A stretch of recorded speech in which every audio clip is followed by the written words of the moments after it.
اس دیار پاک پہ تشریف لے جاتے ہیں تو آخر اس جگہ پہ جا کر کے یہ لوگ کرتے کیا ہیں؟ کون سے فعل کو انجام دیتے ہیں وہاں پہ؟ ابھی آپ مولانا محمد جمیل احمد قادری سے بہت ہی اچھی باتیں آپ سماعت کی۔ کعبہ ہے جدھر ہم اور آپ اور پوری دنیا کے مسلمان منہ کر کے نماز ادا کرتے ہیں، یہ وہاں پہنچنے کے بعد اس کعبہ کو اپنی سر کے آنکھوں سے دیکھیں گے۔ سبحان اللہ، بول دیں، سبحان اللہ، اپنے سر کے آنکھوں سے دیکھیں گے اور اس حرم کے سرزمین پہ نماز ادا کریں گے، خانہ کعبہ کا طواف کریں گے۔ ایک پتھر ہے جسے حجر اسود کہتے ہیں، اس پتھر کو بوسہ دیں گے، چومیں گے۔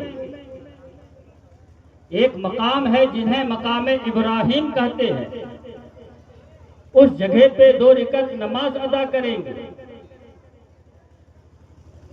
اور صفا اور مروہ 2 پہاڑی ہیں، ان 2 پہاڑیوں کے مابین دوڑ لگائیں گے، سعی کریں گے۔ مزدلفہ و عرفات ہے، وہاں پہ ان کی حاضری ہوگی، قربانی کریں گے اور روضہ رسول پر حاضری دیں گے۔ اب ہر ایک کے بارے میں تفصیلی گفتگو میں کر نہیں پاؤں گا، اب ذرا آپ ذہن کو حاضر کیجئے۔ اگر آپ بیدار ہیں تو جب تک میری ماں اور بہنیں کھانا تناول کر لیں، بس اتنے ہی دیر میں گفتگو کروں گا تاکہ سلام کے بعد ہم اور آپ بیٹھ کر کے وہاں پہ کھانا کھائیں۔ اگر آپ بیدار ہیں تو ایک مرتبہ بیداری کا ثبوت پیش کیجئے، کہہ دیجئے یا رسول اللہ، یا رسول اللہ، ایک مرتبہ اور بول دیں یا حبیب اللہ، یا حبیب اللہ۔ اللہ اکبر۔ خانہ کعبہ کا طواف کریں گے، وہ خانہ کعبہ کہ جن کی تعمیر حضرت ابراہیم علیہ السلام نے کیا ہے۔ اللہ رب العزت نے اپنے پیارے حبیب حضرت ابراہیم علیہ السلام کو حکم دیا، او ابراہیم آپ میرے گھر کی تعمیر کرو، یعنی خانہ کعبہ کی تعمیر کرو۔ حضرت ابراہیم علیہ السلام اور حضرت سیدنا اسماعیل علی نبینا علیہ السلام، یہ دونوں باپ بیٹے خانہ کعبہ کی تعمیر فرما رہے ہیں۔ اب کیسے تعمیر فرما رہے ہیں؟ وقت نہیں کہ میں تفصیلی گفتگو کروں۔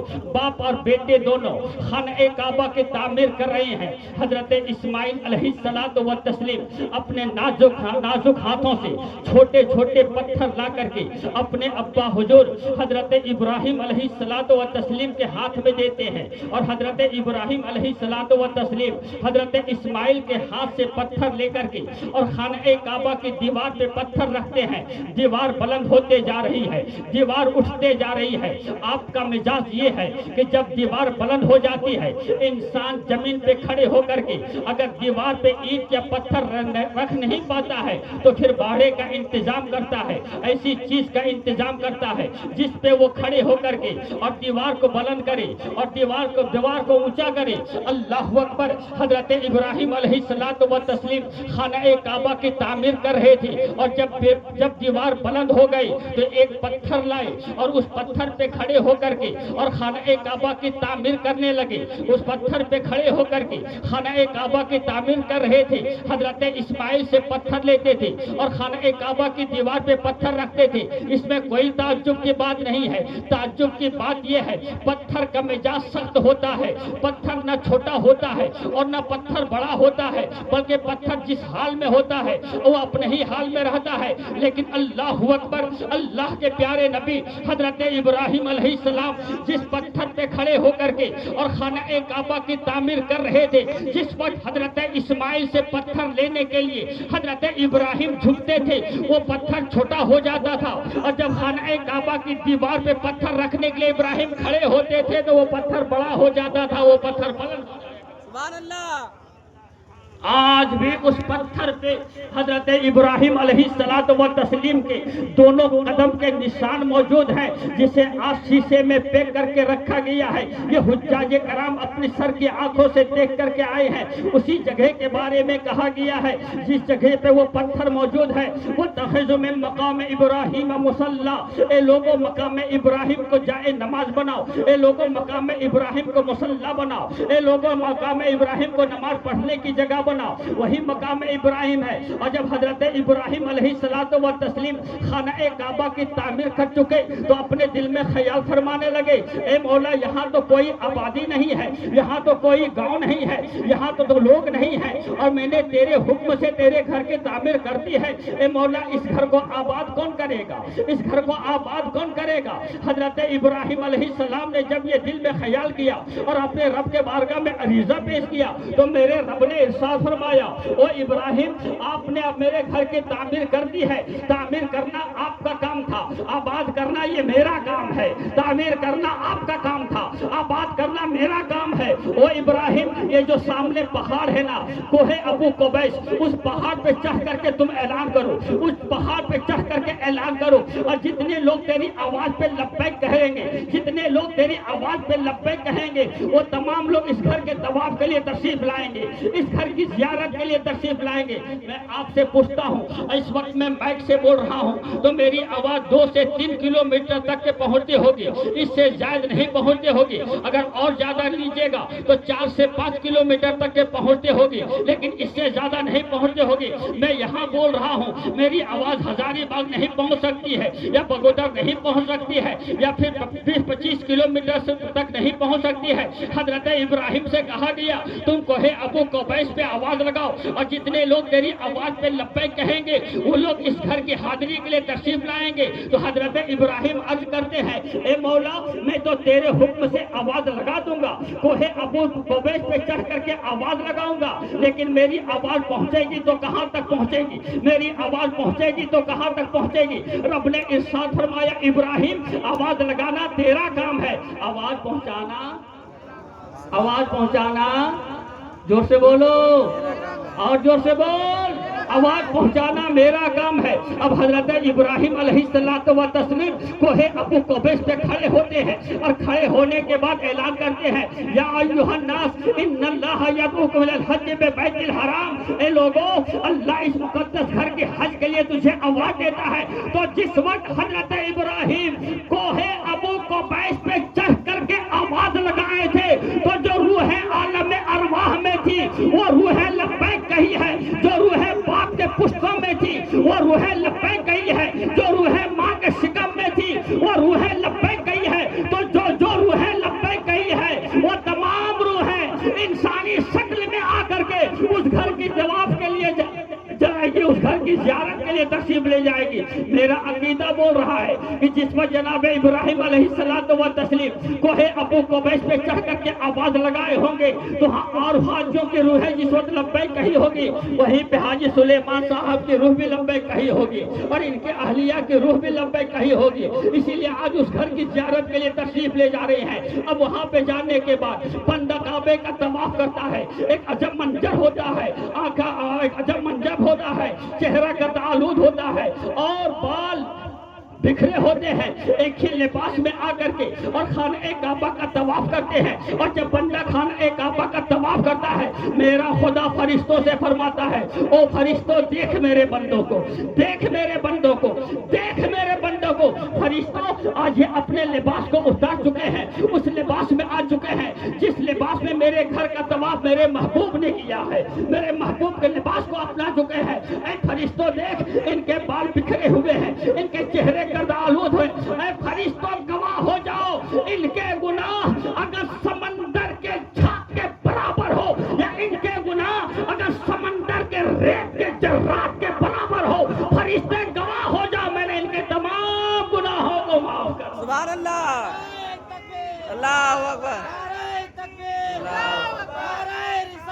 یا رسول اللہ، یا رسول اللہ، مسلک اعلی حضرت زندہ باد، عشق محبت، عشق محبت، بستی بستی کریا کریا۔ فرشتوں گواہ ہو جاؤ، میں نے ان کے تمام گناہوں کو معاف کر دیا ہے۔ دعائیں کریں گے میں ان کی دعاؤں کو قبول کروں گا۔ اب میں ان سے اپیل کرتا ہوں، جس وقت آپ دعا کریں، جہاں اپنے لیے دعا کریں، اپنے گاؤں والوں کے لیے بھی دعا کریں، اپنے خاندان والوں کے لیے دعا کریں، اپنے رشتہ داروں کے لیے دعا کریں، پورے ملک ہندوستان کے لیے دعا کریں، یہاں کے امن و شانتی کے لیے دعا کریں۔ وہاں پہ جو بندہ دعا کرتا ہے مولا ان کی دعاؤں کو قبول فرماتا ہے۔ اور بہت ساری باتیں ہیں، اب میں آخری بات بتانے جا رہا ہوں۔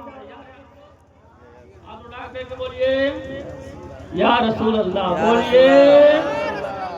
اور ارکان حج ادا کرنے کے بعد یہ روزہ رسول پہ حاضری دیں گے، میرے نبی کے بارگاہ پہ حاضری دیں گے، آقا کریم کے بارگاہ میں حاضری دیں گے، اور اس جگہ پہ حاضری دیں گے، اس پیغمبر کے بارگاہ میں حاضری دیں گے جس پیغمبر کی بارگاہ کی عظمت کا عالم یہ ہے کہ اس بارگاہ میں 70,000 فرشتے صبح حاضر ہوتے ہیں، 70,000 فرشتے حاضری دے دے، قیامت تک کہ انہیں پھر دوبارہ حاضری دینے کی اجازت نہیں ہے۔ اس دیارے پاک پہ حاضری دیں گے۔ ایک حاجی ہے جن کا نام حاجی اسماعیل ہے، وہ بھی گئے تھے حج بیت اللہ کے لیے۔ ارکان حج ادا کرنے کے بعد روزہ رسول پہ جب حاضری دیے ہیں تو روزہ رسول کے سامنے ہوٹل پہ ان کا قیام ہوا تھا، ہوٹل پہ وہ ٹھہرے تھے۔ انسانی مزاج ہے، انسانی فطرت ہے، انسان جب کہیں جاتا ہے، انسان جب باہر جاتا ہے تو ان کی یہ خواہش ہوتی ہے جب میں واپس لوٹوں گا تو کچھ لے کر کے جاؤں گا، کچھ لے کر کے جاؤں گا۔ حاجی اسماعیل اب یہاں بیان دیتے ہیں، 2-4 منٹ لگیں گے، اسے میں رکھ دیتا ہوں، اس کے بعد اب سلام پڑھیں گے۔ تیار ہیں آپ لوگ؟ حاجی اسماعیل کہتے ہیں میں ایک ہوٹل پہ ٹھہرا تھا اور روزہ رسول پہ حاضری دیا کرتا تھا اور مسجد نبوی پہ نماز ادا کیا کرتا تھا اور پھر آ کر کے ہوٹل پہ ٹھہر جاتا تھا، لیکن جب کھانے کا وقت ہوتا میں دسترخوان بچھا تھا اور پھر جیسے ہی کھانا چنتا اور میں کھانا چاہتا، اتنے میں کیا دیکھتا، ایک بلی آ جاتی اور وہ بلی آ کر کے میرے پاس بیٹھ جاتی۔ میں کھانا کھانا چاہتا تو جیسے ہی سامنے میں بلی کو دیکھتا تو میں روٹی کے چند ٹکڑے بلی کو پیش کر دیتا، پھر وہ بلی روٹی کھاتی تھی اور پھر میرے بغل میں بیٹھ جاتی تھی۔ جب جب کھانے کا وقت ہوتا وہ بلی میرے پاس آ جاتی تھی، جب جب کھانے کا وقت ہوتا وہ بلی میرے پاس آ جاتی۔ میں دل ہی دل میں سوچنے لگا اس کو کیسے پتا چل جاتا ہے کہ میرے کھانے کا وقت ہو گیا ہے، اور ٹھیک عین کھانے ہی کے وقت میں یہ بلی یہاں پہ آ جاتی ہے۔ گویا وہ بلی مجھ سے مانوس ہو چکی، وہ کبھی میرے گود میں بیٹھ جاتی اور کبھی کھانے کے سامنے بیٹھ جاتی۔ میں اس سے محبت کرنے لگا، وہ بلی بہت زیادہ مجھ سے گھل مل گئی، اور جب 1 دن 2 دن 3 دن 4 دن گزر گئے تو میرے دل میں خیال پیدا ہوا کہ یہ بلی تو یہیں پہ رہتی ہے اور کھانے کے وقت یہاں پہ آ جاتی ہے، اور جب میں یہاں سے جاؤں گا تو اس بلی کو اپنے ساتھ لے کر کے جاؤں گا۔ دل میں خیال کیے، سوچ لیے کہ جب میں یہاں سے جاؤں گا تو لوگ تو کچھ اور لے کر کے جاتے ہیں، لیکن میں مدینہ رسول سے بلی لے کر کے جاؤں گا۔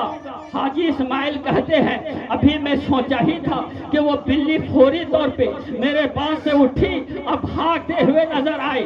میں سوچنے لگا یہ بلی چلی گئی، کوئی بات نہیں۔ میں کھانا کھایا اور کھانا کھانے کے بعد میں مارکیٹ گیا اور مارکیٹ سے میں پنجرا خرید کے لے آیا تاکہ جاتے وقت بلی کو اسی میں رکھ کر کے میں لیتے جاؤں گا۔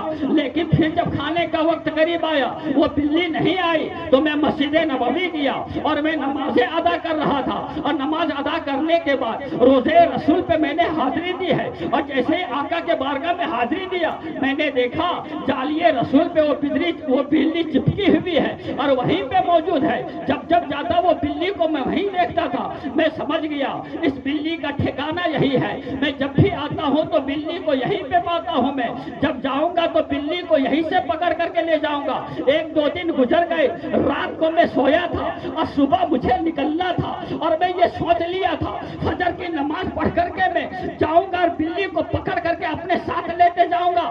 جیسے ہی رات میں سویا میرے قسمت کا ستارہ بلند ہو گیا، قسمت کا ستارہ چمک اٹھا۔ خواب میں پیغمبر اعظم تشریف لے آئے، نبی کریم تشریف لے آئے، آقائے نعمت تشریف لے آئے، دریائے رحمت تشریف لے آئے، جناب محمد رسول اللہ تشریف لے آئے۔ میں خوشی سے جھومنے لگا کہ آقائے کریم سامنے آ گئے۔ میں نے روتے ہوئے عرض کیا یا رسول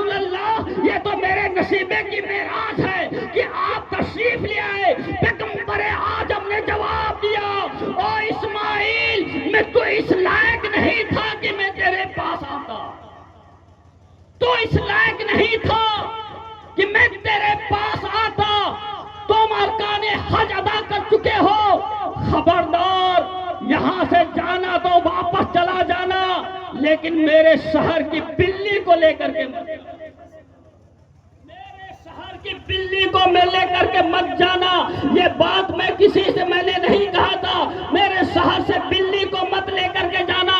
آج 3 دن ہو چکے ہیں, وہ بلی میرے جالی سے چپک کر کے رو رو کر کے عرض کر رہی ہے یا رسول اللہ حاجی اسماعیل سے کہہ دیجئے کہ مجھے لے کر کے نہ جائیں, میں یہاں مر جانا پسند کروں گی لیکن آپ کے شہر سے جانا میں پسند نہیں کروں گی. یا رسول اللہ اسے کہہ دیجئے کہ مجھے لے کر کے نہ جائے.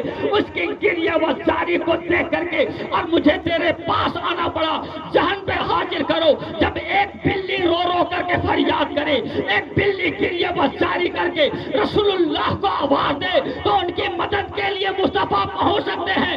ہم تو عاشق رسول ہیں, ہم تو نبی کا کلمہ پڑھنے والے ہیں, ہم تو نبی کا گن گانے والے ہیں, ہم تو نبی کا چاہنے والے ہیں. ہم جب فریاد کریں گے تو رسول اللہ جو نہ میری مدد کو پہنچیں گے. اسی کو امام اہل سنت, فخر زمین و زمن, تاجدار اہل سنت, حضور سیدی و مرشدی امام محمد رضا خان فاضل بریلوی علیہ رحمت و رضوان لفظہ کھینچتے ہیں اور فرماتے ہیں فریاد امتی جو کرے حال زار سے, فریاد امتی جو کرے حال زار سے, ممکن نہیں کہ خیر بشر کو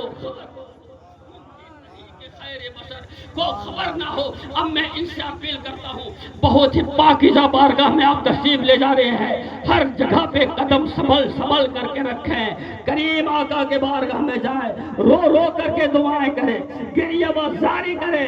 یا رسول اللہ یہاں تک کہ آنا میرا کام تھا, جنت کی ٹکٹ عطا کرنا یہ تیرا کام ہے. اور فریادیں کریں. آئیے کھڑے ہو کر سلام.